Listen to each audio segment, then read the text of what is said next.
All right, let's dive in. Today we're unpacking a really fascinating piece of theater. Now, on the surface, it looks like a simple family drama, but as we're about to see, it's actually a secret map to the heart of a nation during one of its most turbulent times.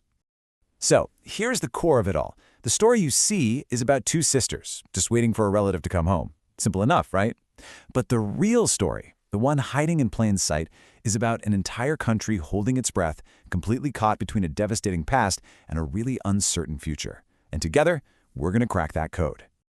So, just keep this one question in your head as we go. What if every single character, every line of dialogue, and yeah, even the set itself, was all designed to tell a much, much bigger story?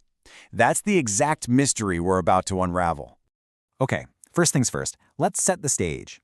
The play we're talking about is called Two Women, and it was written by the celebrated Egyptian playwright Al-Sayed Hafez.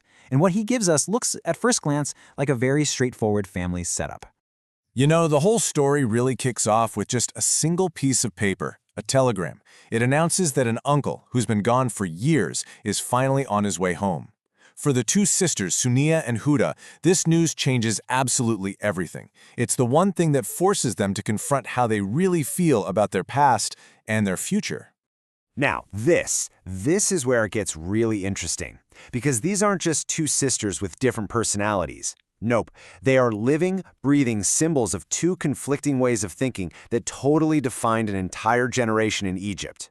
First up, we've got Sunia. She hears the news about her uncle, and her immediate reaction is to dismiss it. She just can't bring herself to hope. You see, she represents the spirit of the Naksa, which is the name given to the devastating defeat in the 1967 Six-Day War. Sunia basically is the trauma of a nation that felt like its dreams had just been shattered. And then you have her sister Huda, and she is the complete opposite. She hears about the telegram and grabs onto that hope with both hands.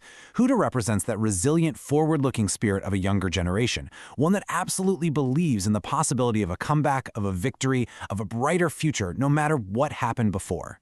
And believe me, the symbolism does not stop with the sisters. The long-awaited uncle, known as Al-Khal, he represents the Egyptian dream itself. That huge promise that always seems just out of reach.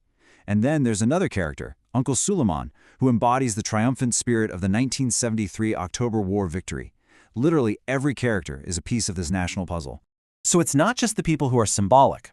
The playwright was so clever he even uses the physical space, the house where the sisters live, to tell a huge part of the story.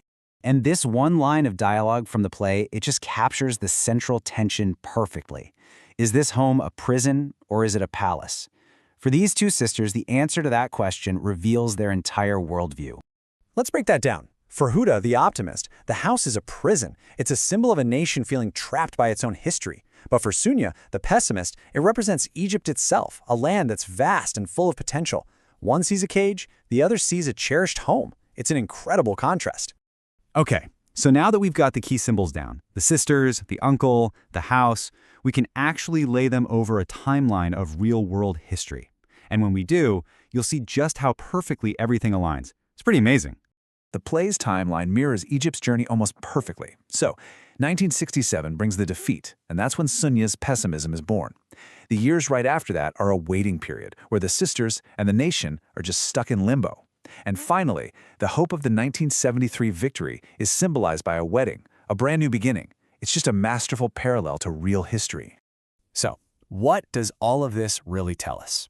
Well, it speaks to the incredible and often really subtle power of theater to do so much more than just entertain us. This quote really gets to the heart of it. A play like Two Women becomes this kind of public square, right? A safe space where an entire society can work through its collective experiences, the pain of loss, the anxiety of just waiting, and that desperate hope for a better future. And that's the absolute genius of it. Al-Sayed Hafez didn't need huge battle scenes or grand political speeches. Nope. All he needed were the basics. Two characters in a single room waiting for someone to arrive. And with those incredibly simple tools, he painted this profound, deeply resonant portrait of a country trying to find its way forward. So this all leaves us with one final thought. The next time you watch a movie or see a play or even listen to an album, ask yourself, what's the hidden story here? What collective hopes and fears from our own time are being reflected right back at us? It's a fascinating question and definitely one worth exploring. Thanks for diving into this with me.